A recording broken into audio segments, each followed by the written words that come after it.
জামুগুৰি হাতত বানে উটুৱাই নিলে কালভাৰ্ট বিচ্ছিন্ন যাতায়াত ব্যৱস্থা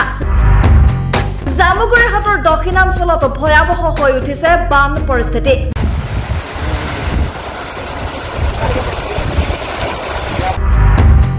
বানে উটুৱাই নিলে 1 নং খলিহামাৰী আৰু 2 নং খলিহামাৰী সংযোগী পথত থকা এটা কালভাৰ্টৰ লগতে পথৰ অংশ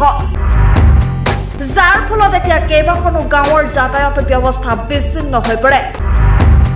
ব্ৰহ্মপুত্ৰ আৰু ঘিলাদৰী নদীয়ে অঞ্চলটোৰ 9 অঞ্চল প্লাবিত কৰি তোলাত শংকিত হৈ পৰিছে অঞ্চলবাসী জামুগুৰি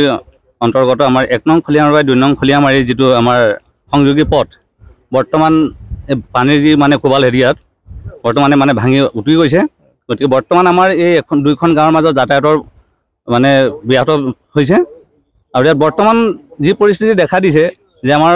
আৰু কিছু সময় পিছলৈকে আমাৰ ইয়াৰ গৰু ছাগলী বা মানুহৰ কি অৱস্থা হ'ব সেইটো আমি বৰ্তমানলৈকে বহু ৰাইজ শংকিত হৈ আছে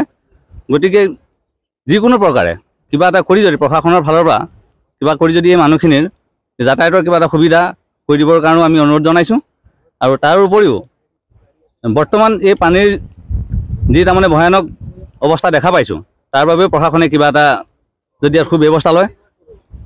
নিশ্চয় আমাৰ ৰাইজ ধৰা সুখী হ'ব তাকে কালভাৰ্টটো কেতিয়া বনাইছে যেটো কালভাৰ্টটো আমাৰ নৱনিৰ্মিত আজি 4 বছৰ ৰানিং চলি আছে কিন্তু কালভাৰ্টটো এনেকুৱা পৰ্যায়ত ভাঙি গৈছে যে আমাৰ ৰাইজ মানে প্ৰত্যক্ষদৰ্শী আছে চাই থাকোঁতে পানী যি চুটত আহিল আৰু সৰু কালভাৰ যিমান সৰু বুলি কওঁতো ইমান সৰু কালভাৰ নহয় কিন্তু পানীটো জংঘল জাবৰ আহি পেলাই যেনেকৈ ঠা মাৰি ধৰিলে তল ফালৰ পৰা পানীটো তাৰমানে তল ফালৰ পৰা খুলি পেলালে তলে তলে খহি যেতিয়া প্ৰকাণ্ড গাঁত হৈ গ'ল তলত কালভাৰটো এটা ছাইড বহি গ'ল বহি যোৱাৰ লগে লগে কালভাৰটো ভাঙি গ'ল নদুৱাৰৰ পৰা ফণীন্দ্ৰ বৰুৱা দৈনিক অগ্ৰদূত ডিজিটেল।